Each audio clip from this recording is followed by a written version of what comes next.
surgawi, Bapa yang kami kenal melalui anak-Mu, putra-Mu yang tunggal, Yesus Kristus.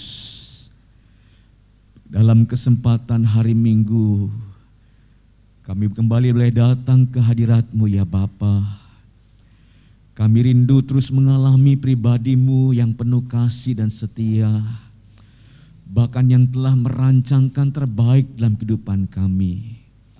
Sehingga Tuhan, kami mau terus belajar untuk bergantung sepenuhnya apa yang Kau katakan dalam firman-Mu. Bahwa hidup kami bukan hanya dari roti, melainkan dari setiap firman Allah yang keluar dari mulut-Mu. Sebab itu mari Tuhan Kau berbicara kepada kami. Nasihati kami Tuhan, selidiki hati kami yang paling dalam. Karena Engkau-lah Allah yang maha tahu apa yang ada dalam kehidupan kami. Yang tersembunyi pun Tuhan Engkau tahu. Sebab itu Tuhan, hari ini hati kami terbuka untuk Engkau. Diajar, dikoreksi, dididik oleh-Mu ya Tuhan. Jadikan kami hati seorang murid yang mengambil bagian terbaik dalam kehidupan kami. Mau duduk diam di bawah kaki-Mu, mendengarkan suara-Mu ya Tuhan. Sekarang Tuhan, ini bagian-Mu, berbicaralah kepada kami. Urapi hamba-Mu Tuhan untuk berkata-kata, sehingga setiap kalimat-kalimat yang keluar dari bibir hamba-Mu bukanlah hikmat manusia, melainkan perkataan roh yang kuat yang keluar dari hati-Mu sendiri ya Tuhan, lewat bibir hamba-Mu ya Bapa. Di dalam nama Tuhan kami Yesus Kristus, kami bersyukur dan kami siap untuk diberkati oleh firman-Mu. Semua kita jemaat Tuhan yang siap diberkati firman-Nya, mari sama-sama kita katakan amin. Silakan duduk kembali jemaat yang dikasihi Tuhan. Dari mimbar ini saya menyapa kita semuanya, Shalom. Yang di rumah, yang secara online ya, juga saya menyapanya Shalom ya. Mungkin bisa angkat tangannya yang di rumah supaya kelihatan dari sini, supaya memastikan suara saya juga terdengar ya yang di rumah ya. Puji Tuhan ya. Baik. Ya, Bapak Ibu kasih Tuhan, saya mengucap syukur hari ini boleh diperkenankan untuk boleh berdiri mimbar ini, sharing menyampaikan firman Tuhan. Terima kasih buat Bapak Gembala, Bapak Yuyung yang sudah memberikan kesempatan buat saya untuk melayani, juga tim pastoral di tempat ini yang luar biasa. Puji nama Tuhan. Ya. Baik, kita akan langsung saja kepada kebenaran firman Tuhan. Bapak Ibu kasih Tuhan, hari ini tema firman Tuhan ya, saya berikan judul yang di dalam lebih penting daripada yang di luar. Bapak Ibu kekasih Tuhan, minggu lalu kita sudah merayakan peristiwa Pentakosta. Ya.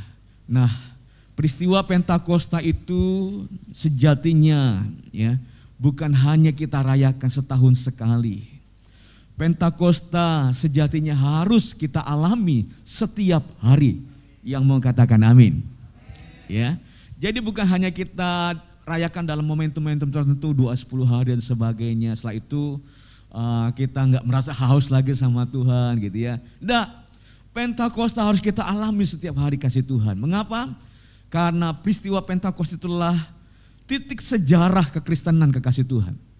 Di mana Allah yang maha besar, yang tidak terbatas itu, memutuskan dirinya untuk tinggal dalam kehidupan manusia. Katakan amin. Ya, itulah yang membedakan kekristenan dengan agama-agama lain kekasih Tuhan. Agama-agama lain selalu berbicara Tuhan yang hebat, Tuhan yang besar, Tuhan yang tak terbatas, tapi nun jauh di sana. Tetapi kekristenan berbeda kekasih Tuhan. Tuhan yang maha besar itu dan tak terbatas memutuskan dirinya untuk mau tinggal dalam kehidupan kita bersama-sama. Katakan amin. Ya. Nah, itulah yang akhirnya menjadi satu pondasi kekristenan kasih Tuhan. Ya. Itulah yang menjadi dasar hidup kekristenan.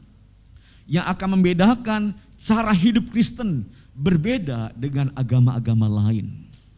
Ya. Kalau agama selalu berbicara apa yang dari luar itu ke dalam. Ya. Sehingga agama selalu bergerak menampilkan dari sisi luarnya. Ya. Wanita soleh ya, itu akan dianggap soleh ketika mungkin seluruh tubuhnya itu tertutup, hanya matanya saja yang kelihatan. Gitu ya. Wah, ini wanita soleh. Jadi tampilan luarnya yang ditekankan oleh orang-orang beragama.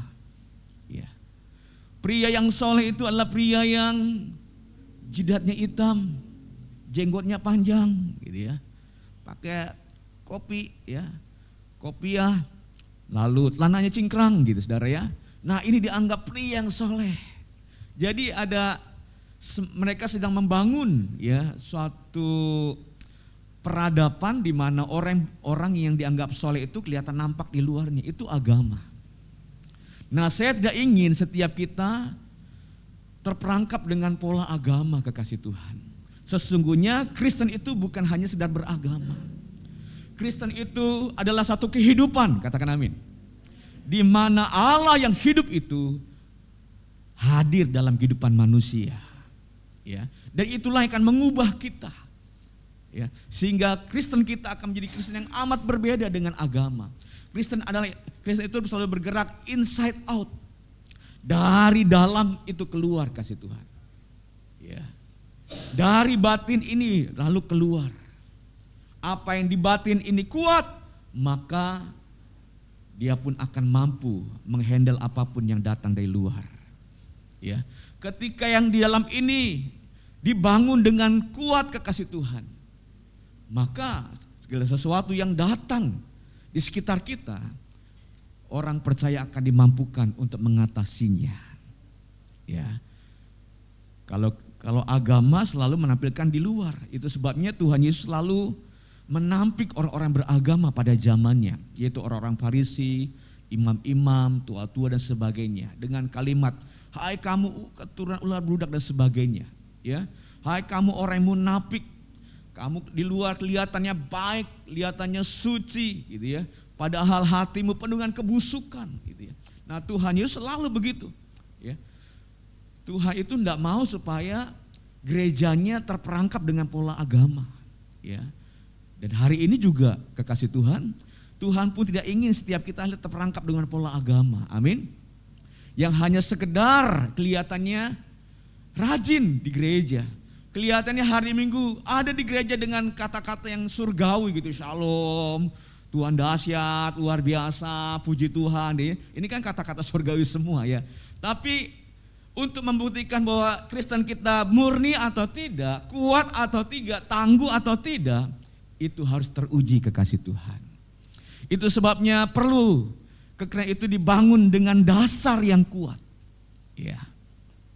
Nah, kekasih Tuhan, kita coba lihat Alkitab kita ya. Mazmur pasal yang ke-11 ayat yang ketiga berkata begini. Sama-sama kita baca yuk. Mazmur 11 ayat yang ketiga. 1, 2, 3. Apabila dasar-dasar dihancurkan, apakah yang dapat dibuat oleh orang benar itu? Ya. Kekuatan suatu bangunan itu ditentukan oleh fondasinya, dasarnya. Ya. Kalau dasarnya kuat, so pasti bangunannya pun akan kuat, kasih Tuhan. Nah, Bapak Ibu pernah gak kalau kita dari MT Haryono Cawang gitu ya, kemudian kita mau ke arah Pancoran, itu ada satu gedung yang tinggi, ya daerah Cikoko itu ya. Itu ada gedung namanya Gedung Saidah. Pernah lihat ya? Nah, ternyata kasih Tuhan sampai detik ini, sampai hari ini, gedung itu yang seharusnya dipergunakan untuk perkantoran atau aktivitas apapun juga ya. Sampai hari ini tidak ada aktivitas apa-apa di gedung tersebut. Sayang sekali. Gedungnya megah ya, tapi tidak ada aktivitas untuk melakukan satu kegiatan seperti kantor dan sebagainya ya. Kenapa? Karena ternyata disinyalir gedung tersebut dalam keadaan miring. Ya, dalam keadaan miring. Bahkan mungkin katanya dengar-dengar bukan hanya manusia yang berpenghuni di situ, Yang ada hanyalah makhluk-makhluk lain begitu saudara ya, yang bergentayangan katanya sih ya. Saya belum pernah ke sono soalnya ya. Dengar-dengar begitu ya. Nah, jadi gedung Saida ini ternyata dapati miring kasih Tuhan. Nah, orang jadi ngeri. Kalau memang didesain miring sih nggak apa-apa. Ini kan kayaknya nggak sengaja gitu ya. Didesain miring nggak mungkin. Pasti setiap bangunan yang berlantai sampai tinggi itu pasti akan desain tegak lurus begitu ya. Nah, kenapa miring? Kemungkinan dasarnya pondasinya salah atau miring kasih Tuhan. Ya. Jadi sudah salah kaprah, akhirnya apa? Tidak bisa digunakan dengan sebaik-baiknya. Nah, demikian juga dengan kehidupan orang Kristen. Kalau dasarnya sudah salah, dasarnya sudah miring, pasti ke atasnya pun akan miring kasih Tuhan. Coba sekarang colek sebelahnya dulu, kanan kirinya, lihat udah miring apa belum gitu ya. Wah, gitu ya. Jangan-jangan jalan sudah miring-miring begitu ya. Sudah mulai menyimpang-menyimpang begitu saudara ya. Jadi Bapak Ibu saudara kasih Tuhan, ayo kita mulai bangun sesuatu yang dasar dalam kehidupan Kristen. Apa itu yang dasar?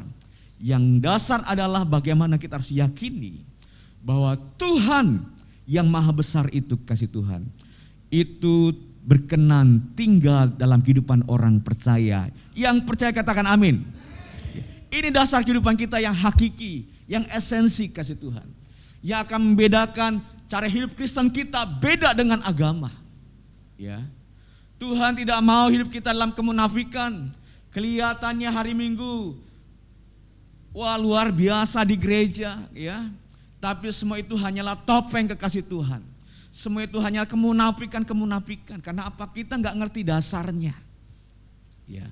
Kalau kita ngerti dasar hidup Kristen yang benar, maka kita akan mulai bangun dengan cara yang benar kekasih Tuhan.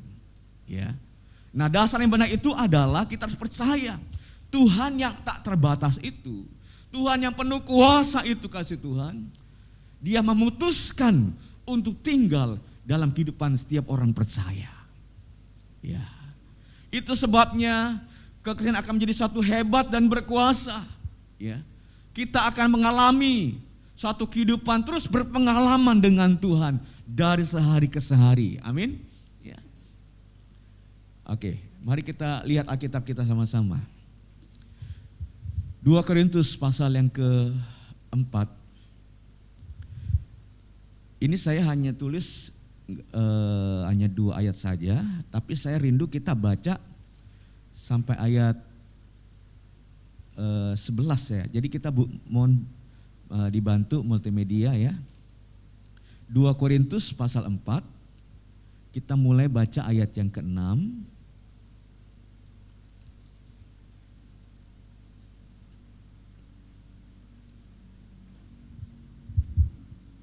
Ya. 2 Korintus pasalnya yang ke-4, ayatnya yang ke-6 sampai 12. Nanti kita akan melompat ke ayat yang ke-16 ya, tapi nanti itu belakangan ya.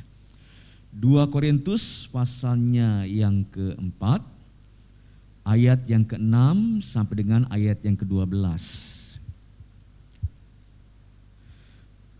Sebab Allah telah berfirman, siapa yang berfirman? Allah. Ya. Jadi ini perkataannya Allah. Dari dalam gelap akan terbit terang. Ya. Ini sesuatu yang dahsyat. Ketika dahulu dalam penciptaan bumi dalam keadaan gelap gulita, belum berbentuk. Dalam teks Ibraninya itu kacau balau, tohu wabohu, ya, kacau balau. Tidak ada tanda-tanda kehidupan di bumi waktu sebelum Tuhan menjadikan terang. Ya, tapi ketika Tuhan berkata, jadilah terang. Terang itu jadi dan terang itu mendatangkan kehidupan untuk bumi ini kekasih Tuhan. Di mana ada terang pasti akan mengalahkan kegelapan. Amin.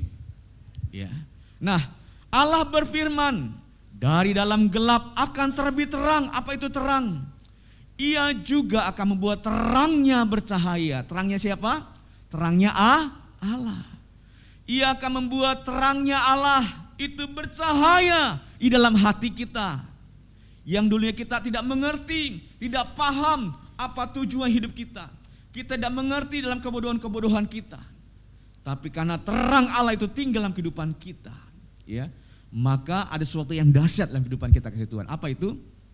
Supaya kita beroleh terang dari pengetahuan tentang kemuliaan Allah yang nampak pada wajah Kristus. Ya. Nah, terang ini oleh Paulus dikatakan sebagai harta, ayat 7. Tetapi harta ini kami punyai dalam bejana tanah liat. Ya. Tetapi harta ini kami punyai dalam bejana tanah liat. Ya. Supaya nyata, apa itu kenyataannya? Apa itu realitasnya? Bahwa kita yang percaya ada terang dalam kehidupan kita, yaitu Tuhan yang tak terbatas itu, kasih Tuhan, ya. Ada kekuatan yang melimpah-limpah, sama-sama katakan kekuatan yang melimpah-limpah. Artinya tidak terbatas, ya. Ada kekuatan yang melimpah-limpah itu berasal dari Allah, bukan dari diri kami. Dalam segala hal kami ditindas, namun tidak terjepit. Ya. Kami habis akal, nggak tahu lagi bagaimana caranya, nggak ngerti lagi berbuat apa. Sudah tertutup semuanya, semua buntu. Tapi Paulus katakan, namun tidak putus asa. Kami dianiaya, namun tidak ditinggalkan. Kami dihempaskan, namun tidak binasa. Kami senantiasa membawa kematian Yesus dalam tubuh kami, supaya kehidupan Yesus, perhatikan kalimat ini, kehidupan Yesus juga menjadi nyata di dalam tubuh kami. Ini tubuh kita ini sebenarnya seperti bejana tanah liat, rentan, rapuh. Kita ini gak punya kekuatan apa-apa sebenarnya menghadapi situasi keadaan dunia ini, kasih Tuhan. Goncangan demi goncangan itu akan semakin berat, kekasih Tuhan. Apapun akan terjadi menimpa kehidupan kita. Sebenarnya kita pun gak mampu, gak kuat, rentan, ya, mudah hancur seperti bejana tanah liat. Ya. Tetapi kalau kita memastikan, ya, bahwa kita punya harta yang terindah dalam kehidupan ini, yaitu apa? Kehidupan Yesus. Supaya juga hidup Yesus menjadi nyata dalam tubuh kami yang fana ini. Maka demikianlah maut giat dalam diri kami dan hidup giat di dalam kamu. Stop dulu sampai di sini. Bapak Ibu kasih Tuhan, perhatikan bahwa apa yang Paulus tuliskan dalam ayat-ayat yang kita baca tadi, Paulus sedang hendak menyatakan bahwa kekristenan itu selalu dimulai dari dalam. Ya. Pengalaman apa yang ada di batin itu akan menentukan apa yang ada di luar, kasih Tuhan. Ya. Dia akan dimampukan dengan kekuatan yang melimpah-limpah. Ya. Seseorang yang merasa meyakini ada satu realitas dalam dirinya, di mana ada Tuhan yang hidup, yang telah mati dan bangkit dalam kehidupannya. Itu disebut dengan realitas Kristus, ya. Ada realitas hidup yang baru, ya, yaitu terangnya Tuhan tinggal dalam kehidupan kita. Dia akan dimampukan, diberikan kekuatan yang melimpah-limpah, ya. Kekuatan itulah yang akan membuat dia mampu mengatasi segala keadaan, kasih Tuhan, walaupun di tengah-tengah tekanan begitu berat, kasih Tuhan. Yang Paulus dikatakan bahwa ayat yang ke 8 tadi, kasih Tuhan, ya, dalam segala hal kami ditindas. Ya. Dalam seluruh kehidupan Paulus selalu mengalami apa? Aniaya, ditindas. Kalau Bapak Ibu Saudara baca 2 Korintus pasal yang ke-12, ya, itu Paulus lebih merinci lagi, ya, situasi keadaannya. Ya. Ia kadang-kadang kehausan, kelaparan, karam kapal, ya, puasa karena terpaksa. Bahkan dia harus didera 40 kurang 1 pukulan. Belum lagi dia harus dicambuk, kekasih Tuhan, ya. Dicambuk. Itu cambuk Romawi itu bukan kayak cambuknya kuda lumping, saudara, ya. Cambuknya Romawi itu begitu sadis, ya, karena seluruh tali untuk mencambuk itu pinggirnya tuh banyak ada runcing-runcing itu dari tulang yang tajam ya, lalu di ujungnya itu ada bola besi. Ya. Ketika seorang itu dicambuk, itu akan nancep ke bagian yang dicambuknya. Jadi itu daging bisa mengelupas, hanya kelihatan tulang-tulang putihnya gitu ya saudara. Itu Paulus mengalami hal itu, dia dicambuk, dia dirajam kasih Tuhan, nyaris mati. Tapi Paulus katakan apa kasih Tuhan? Ayat 8 tadi, dalam segala hal kami ditindas namun tidak terjepit. Hidup dalam tekanan, tapi enggak di bawah tekanan. Ya. Tetap berada di atas tekanan. Ya. Hidup dalam keadaan tadi apa? Habis akal. Ya. Udah enggak ada jalan keluar lagi sepertinya. Mau pinjam sini malu. Udah pinjam uang tapi nggak bisa bayar lagi. Mau pinjam sono, wah kayaknya orangnya pelit. Ya, mau pinjam saudara apa lagi? Wah hitung-hitungan, wah udah bingung kita. Padahal besok ini deadline-nya, waktu harus bayar. Ya, kalau enggak, waduh bagaimana akan disita dan sebagainya. Habis akal. Tapi Paulus katakan apa? Tidak putus asa. Hebat loh kasih Tuhan. Ya, hebat banget. Dalam situasi begitu banyak pergumulan-pergumulan, tantangan dihadapi oleh Paulus, tapi dia tidak berada di bawah tekanan, dia enggak menyerah, dia enggak putus asa, dia enggak bersungut-sungut kasih Tuhan. Bahkan ketika di penjara pun dia bisa memuji nama Tuhan. Bapak Ibu saudara kasih Tuhan, apa rahasianya?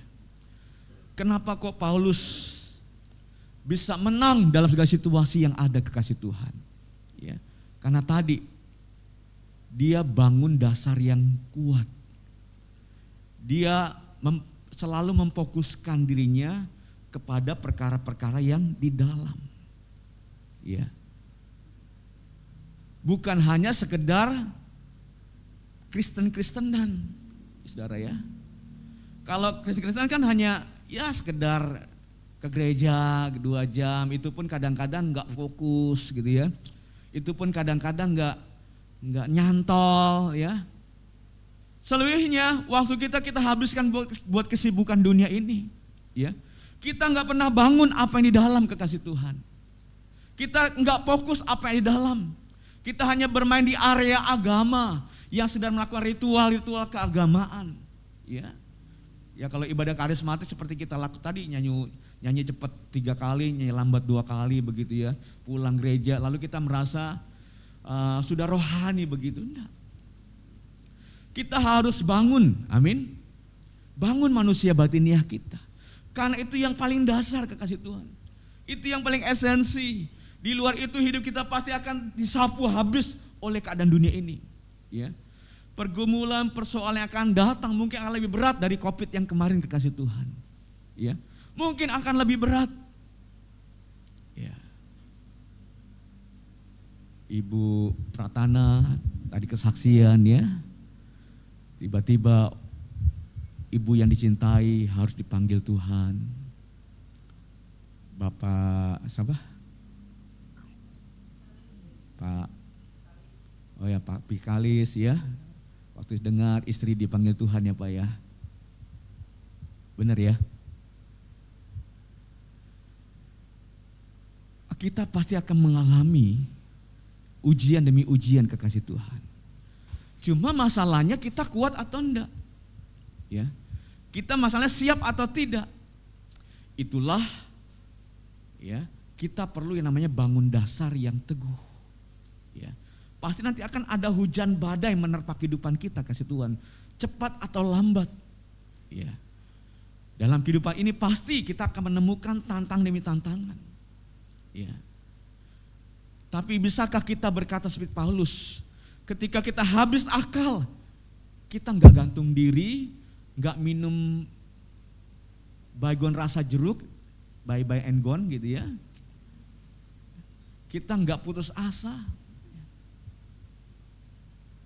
itu akan terbukti nanti waktu kita menghadapi ujian-ujian tersebut kasih Tuhan. Kuat atau tidak. Ya. Nah itu sebabnya Bapak Ibu kasih Tuhan. Yuk kita bangun sesuatu yang esensi, amin. Apa itu? Fokus pada yang di dalam, amin. Fokus. Kita boleh bekerja setiap hari, beraktivitas hari, tapi jangan lupa isi manusia batiniahmu.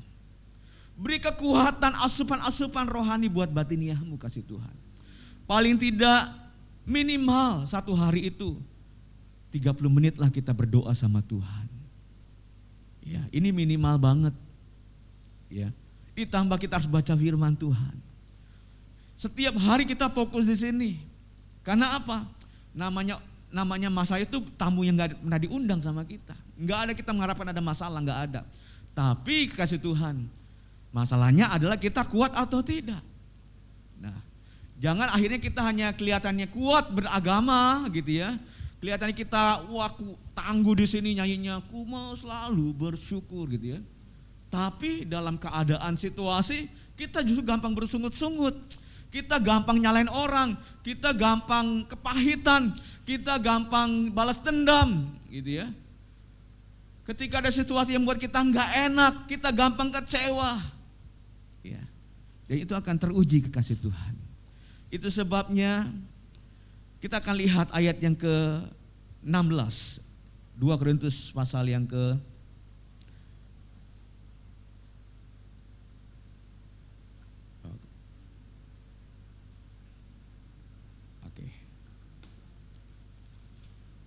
ayat yang ke-16.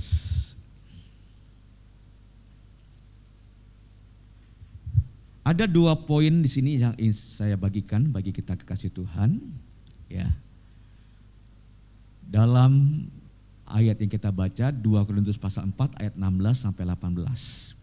Tadi kan Paulus katakan dia secara dalam kehidupannya selalu ditindas, ya, habis akal, dihempas, dianiaya, dan banyak sekali pengalaman buruk yang dia alami.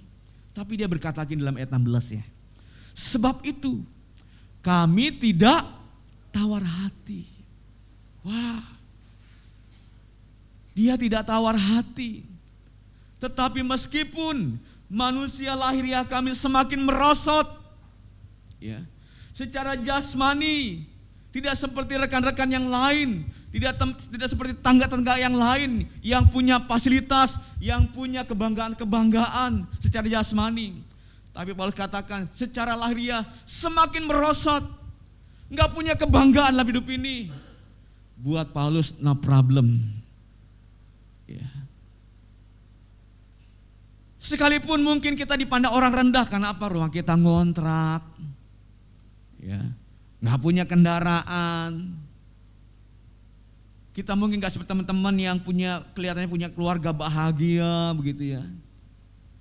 Kita mungkin gak seperti orang-orang lain yang dalam kehidupan mewah dan sebagainya. No problem kata Paulus. Meskipun manusia lahiriahku semakin merosot, yang penting bagiku manusia batiniahku dibaharui dari sehari ke sehari. Yang percaya katakan amin.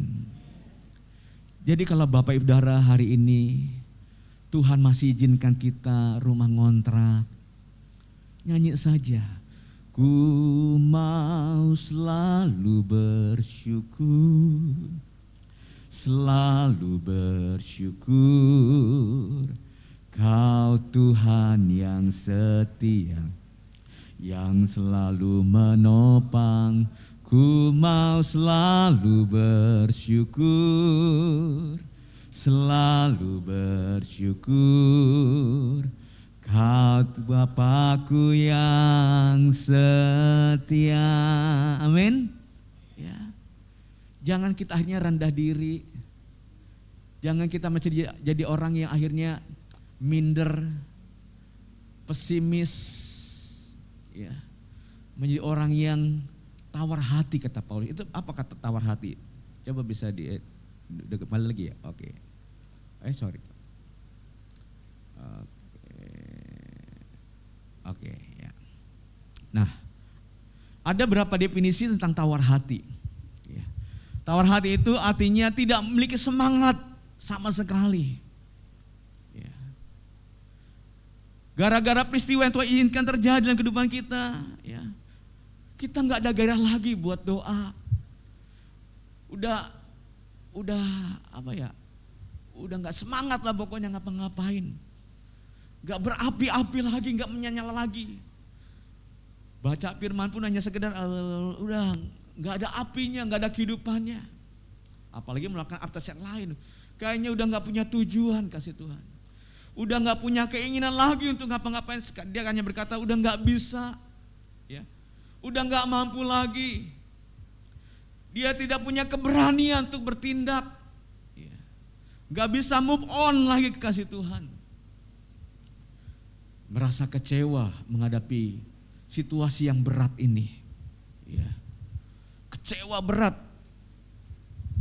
Lalu akhirnya pada ujungnya dia dalam keadaan situasi sangat amat berputus asa. Ini namanya tawar hati, ya.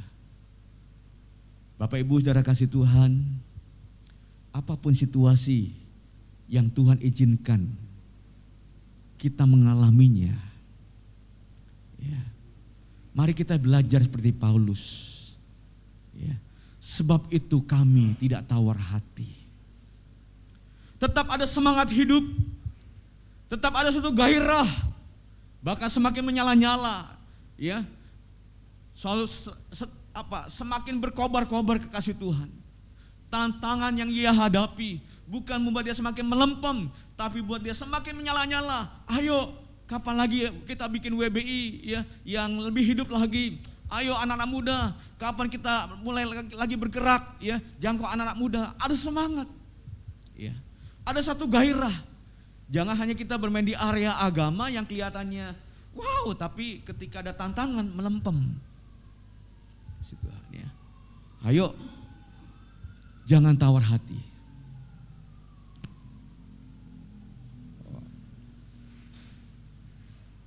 Oh sorry, kembali.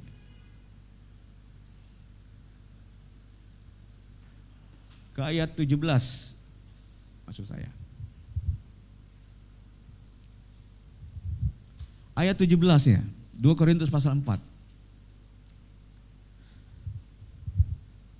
Sebab penderitaan ringan yang sekarang ini, penderitaan apa kesini? Ringan. Menurut Bapak Ibu, penderitaan yang dialami Paulus tadi berat atau ringan secara manusia? Hah? Berat atau ringan? Berat. Secara manusiawi berat sekali. Bahkan kalau kita pun menghadapinya, mungkin kita akan keok, kita akan nyerah, ya. Kita mungkin akan tinggalkan Tuhan. Kita mungkin akan kepahitan sama Tuhan. Kok gini ya ikut Tuhan? Kok gini sih Tuhan, aku sudah melayani loh. Kok kenyataannya seperti ini, selalu pahit, selalu pahit. Menurut ukuran manusia, apa yang dialami Paulus itu berat kekasih Tuhan. Tapi dia berkata begini, sebab penderitaan ringan, ya, yang sekarang ini mengerjakan bagi kami kemuliaan kekal yang melebihi segala-galanya, jauh lebih besar daripada penderitaan kami. Dahsyat banget, ya. Kita ini suka lebay gitu saudara ya. Baru persoalan sedikit aja udah mulai ngambek sama Tuhan, ya. Ayo kita belajar berperkara dengan Tuhan di dalam kehidupan kita, amin. Tuhan kita ada di hidup kita, amin. Ini harta kita loh, ya. Harta yang sesungguhnya di mana Tuhan itu ada dalam kehidupan kita. Harta kita sesungguhnya bukan deposito, bukan emas perak kita, ya. Itu bisa hilang kapan saja. Tapi harta yang sesungguhnya di mana Tuhan berdiam dalam kehidupan kita. Dia menopang, memberikan kekuatan yang melimpah-limpah dalam segala keadaan dan setiap musim kehidupan kita kasih Tuhan. Ya, sehingga kita bisa berkata, penderitaan yang kualami itu ringan. Ya. Coba kita bandingkan 1 Korintus pasal 10. Ya. 1 Korintus bisa multimedia, bantu saya. 1 Korintus 10 ayat 13. Ini kan ayat yang sudah tidak asing ya, sering kita baca. 1 Korintus pasal 10 ayat 13. Yuk kita sama-sama baca. 1, 2, 3. Pencobaan yang kamu alami ialah, stop dulu, pencobaan apa? Biasa. Jangan kita lebay, ya. Persoalan biasa. Lanjut. Yang tidak melebihi kekuatan manusia. Sebab Allah setia. Dan karena itu Ia tidak akan biarkan kamu dicobai melampaui kekuatanmu. Pada waktu kamu dicobai, Ia akan berikan kekuatan kepadamu, jalan keluar, sehingga kamu dapat menanggungnya. Haleluya. Ya. Jadi Bapak Ibu kekasih Tuhan, pencobaan-pencobaan yang Tuhan izinkan terjadi dalam kehidupan kita, semuanya pencobaan yang ringan dan biasa. Ya. Biasa. Ditinggal pacar pencobaan.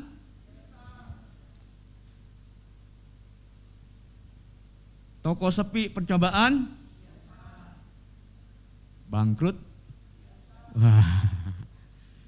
Suami gak pulang-pulang.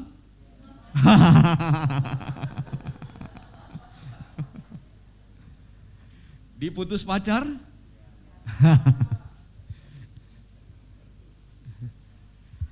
Kitanya suka lebay. Tapi begini Bapak Ibu kasih Tuhan. Ya. Pencobaan walaupun dia kecil, tapi kalau kita gak punya dasar yang kuat, kita gak punya pemahaman, ya, kita gak punya paradigma bahwa ada kesadaran bahwa dalam diri kita itu ada Tuhan yang hidup. Ya. Kalau kita gak sadar nih, persoalan kecil pun akan jadi besar.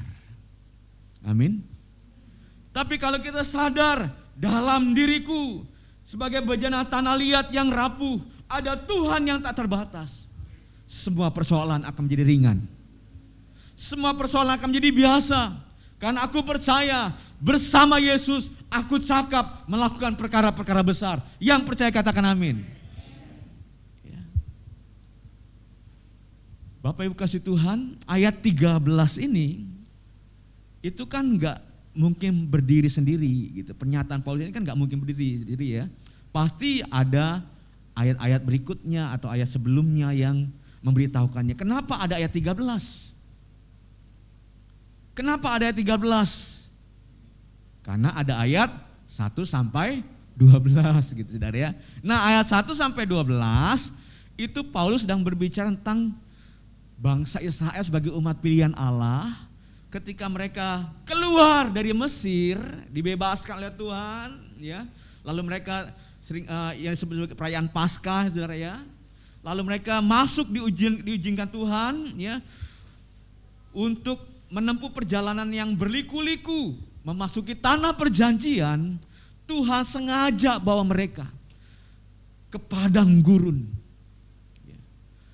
Mulai di situ saja, baru keluar dari Mesir saja, bangsa Israel sudah bersungut-sungut, ya. Udah ngomel-ngomel, ngomelin Musa, ngomelin Tuhan, dengan berteriak, kembalikan kami di Mesir. Memangnya di Mesir tidak ada kuburan, apakah buat kami, sehingga kami harus mati di padang gurun seperti ini, ya. Kasih Tuhan, pencobaan yang dialami oleh bangsa Israel itu sebenarnya Tuhan sedang menguji apa yang ada di dalam diri bangsa ini, ya. Apa yang ada di dalam itu akan keluar dalam kehidupan bangsa Israel. Ironisnya, mereka sebagai umat pilihan Allah yang kata sebagai umat Tuhan, justru dalam hatinya nggak ada Tuhan. Yang ada apa? Ketika gak ada makanan, marah-marah, sungut-sungut. Gak ada air, mau minum airnya pahit, marah-marah lagi, bersungut-sungut. Ingin kembali ke Mesir, ingin kembali ke Mesir. Ya. Artinya apa? Yang ada dalam kehidupan bangsa Israel itu bukan Tuhan yang besar, tapi Mesir. Terus ingin kembali kepada dunia yang lama, kekasih Tuhan. Ingin kembali kepada kehidupan yang dahulu. Selalu ingin kembali ke Mesir. Enggak ada Tuhan dalam kehidupan bangsa Israel. Sehingga kalau kita baca kasih Tuhan, ayatnya yang ke berapa ya? Ayatnya yang ke-10 itu ya. Maka Tuhan itu menewaskan mereka. Tuhan binasakan mereka oleh malaikat maut ya. Sampai sebagian mereka akhirnya tidak masuk ke tanah perjanjian. Coba kita buka ayatnya yang ke-11. Tolong multimedia ayat 11. 1 Korintus 10 ayat yang ke-11.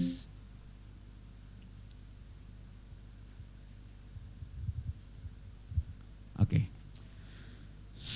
Tadi ayat 1 sampai 10-nya itu menceritakan keadaan bangsa Israel dia yang menyembah berhala ya, lalu berlaku amoral, berzina gitu ya. Kemudian bersungut-sungut, akhirnya Tuhan tewaskan mereka. Mereka akhirnya tidak bisa masuki tanah perjanjian. Tanah yang Tuhan janjikan bagi mereka. Mereka enggak bisa menikmatinya. Dalam perjalanan mereka sebagai umat pilihan Allah, mereka tidak menyangka, mereka akhirnya mati di tengah jalan. Tidak menikmati berkat perjanjian itu kasih Tuhan. Sama seperti kita. Kita pun di bumi ini sedang berjalan dalam berkat perjanjian Tuhan, amin. Kita nanti akan masuki tanah perjanjian kita, Yerusalem yang baru, amin kasih Tuhan. Tapi apakah kita nanti sampai ke sana atau tidak, itu tergantung iman kita hari ini. Apakah dalam perjalanan hidup kita ini kita selalu menyerah, kita gampang kalah, kita gampang bersungut-sungut. Nah ayat 11 ini Paulus katakan begini, ayat 11. Semuanya ini telah menimpa mereka. Siapa itu mereka?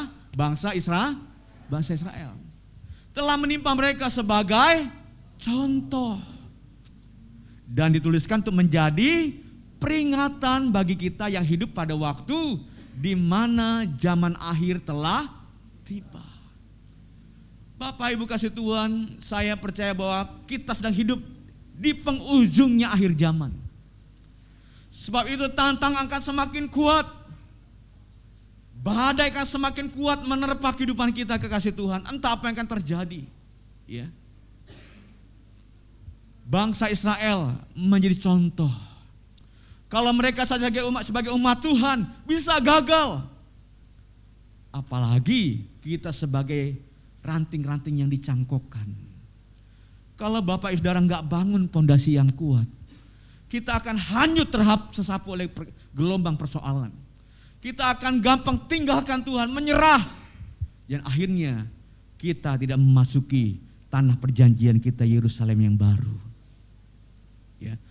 Bangsa Israel menjadi contoh. Jangan akhirnya kita menyalahkan Tuhan, salahkan situasi, tawar hati, pesimis, nyerah, putus asa. Ya. Kita ini umat pemenang, amin. Umat yang Tuhan tentukan menjadi pemenang. Karena ada Tuhan yang besar dalam kehidupan kita. Ya. Ayat 12. Sebab itu siapa yang menyangka bahwa ia teguh berdiri, hati-hatilah supaya ia jangan jatuh. Ya. Pinter itu boleh. Tapi kalau pura-pura pinter, itu yang bahaya. Ya. Jadi orang benar itu it's okay. Tapi kalau kita pura-pura benar, nah ini yang bahaya. Artinya begini, jangan kita menyangka kita kuat. Halo? Jangan kita menyangka, wah gua bisa kok, gua mampu kok. Belum tentu. Sebab itu siapa yang menyangka ia teguh berdiri, hati-hati jangan kita sampai jatuh. Jangan kita sampai jatuh ke lubang yang sama seperti bangsa Israel. Akhirnya puluhan tahun kita bergereja, melayani, kita bisa gagal di tengah jalan. Bukan hanya hari-hari ini kasih Tuhan, bukan hanya jemaat-jemaat saja yang banyak yang berguguran. Ya, di level atas pun hamba-hamba Tuhan, para pendeta pun bisa jatuh. Ya, hanya urusan uang gereja. Ya, ada lagi yang jatuh, punya istri lain, ya, wanita lain. Itu banyak yang jatuh di kalangan atas kasih Tuhan, di level atas. Ya, siapapun kalau nggak bangun fondasi yang kuat, kita akan bisa jatuh kasih Tuhan. Ya, itu sebabnya ciri orang yang menyadari dalam dirinya ada Kristus, dia akan berkata, semua pencobaan yang aku alami itu biasa. Amin. Aku pasti bisa bertahan. Aku pasti bisa kuat. Asalkan ada Yesus dalam kehidupanku. Nah, ini perlu dibangun. Fokus di sini kekasih Tuhan. Jangan hanya sekedar melakukan ritual-ritual agama 2 jam di gereja. Setiap hari kita harus bangun ini. Amin. Yang kedua, kembali ke 2 Korintus pasalnya yang keempat tadi, ayat 18. 2 Korintus pasalnya 2 Korintus 4 ayat 18. Ya. Sebab kami tidak memperhatikan yang, tuh sekali lagi Paulus selalu memperhatikan yang batiniah, yang gak kelihatan, yang rohani.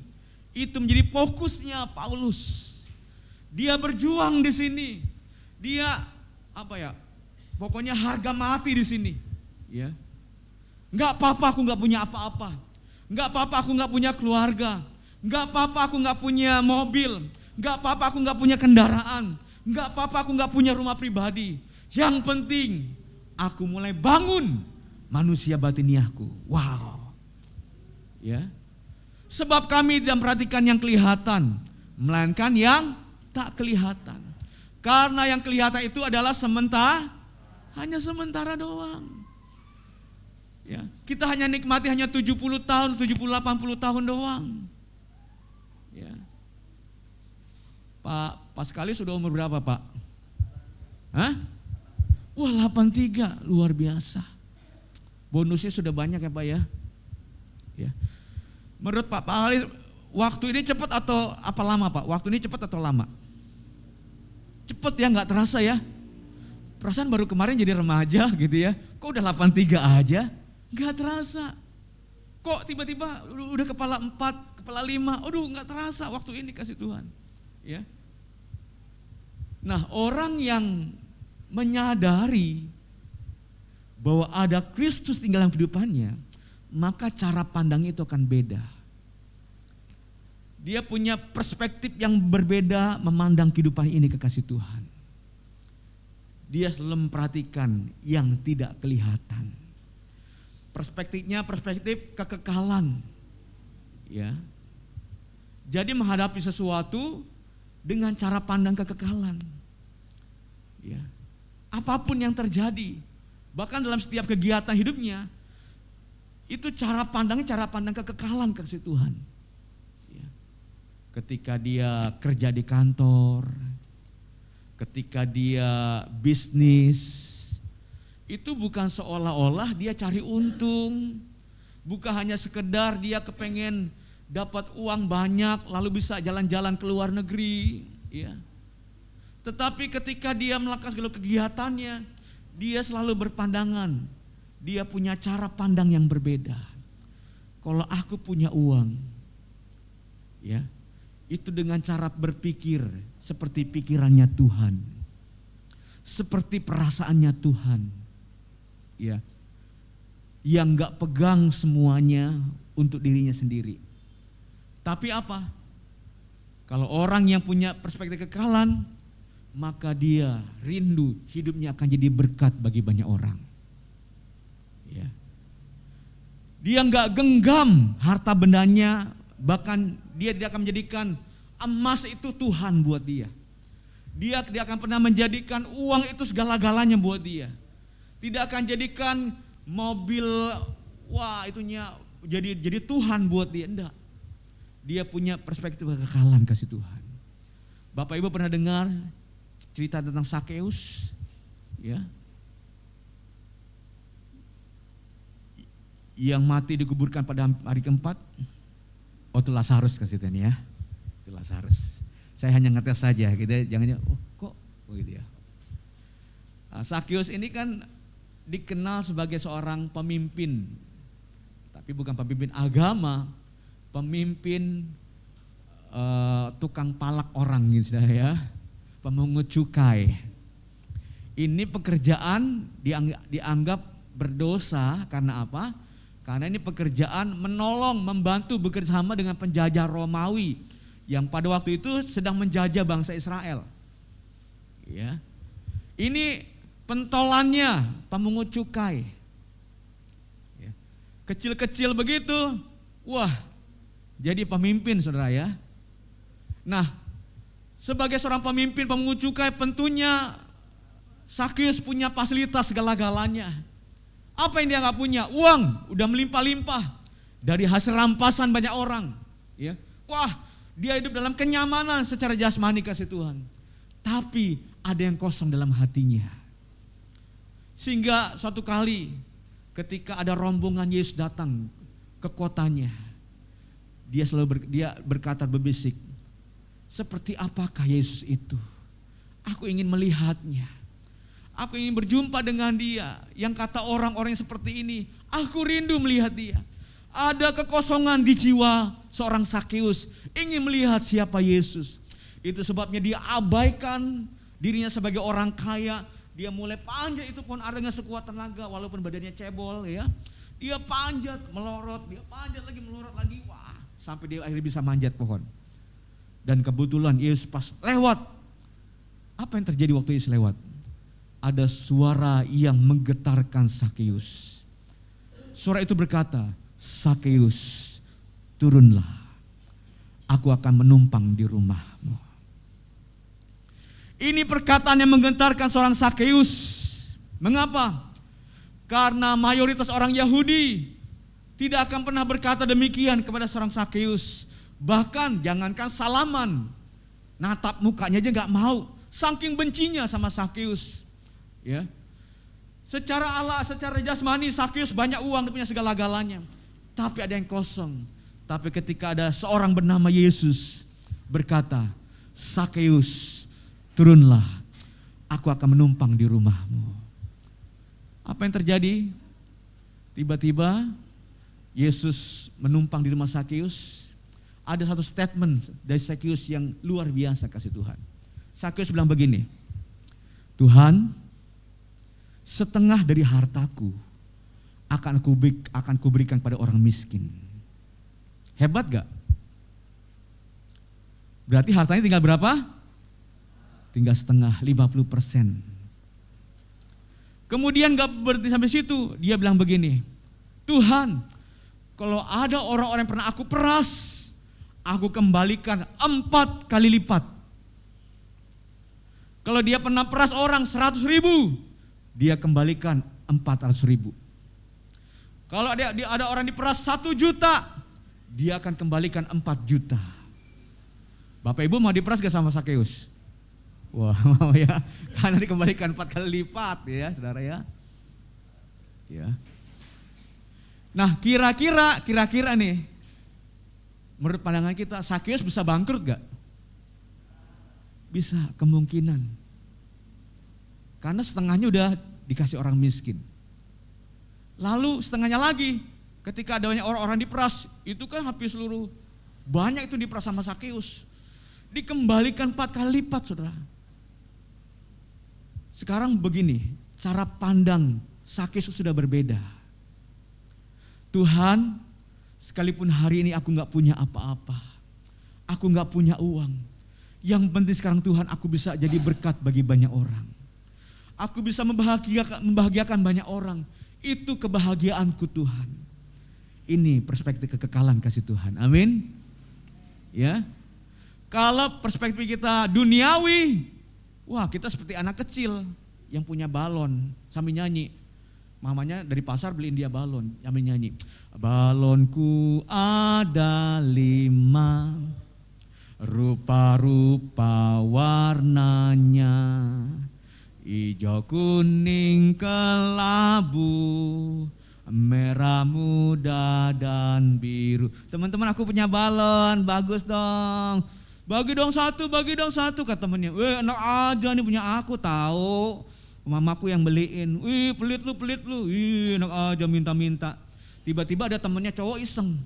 Dia ambil sapu lidi, dia tusukkan ke balon. Puas. Meletus balon hijau. Duar. Wah, dia kaget. Satu balonnya warna hijau meletus. Apa yang terjadi? Hatiku sangat, gara-gara satu balon meletus hatinya kacau. Manyun, yang tadinya senyum sumringah, langsung manyun. Gara-gara satu balon pecah.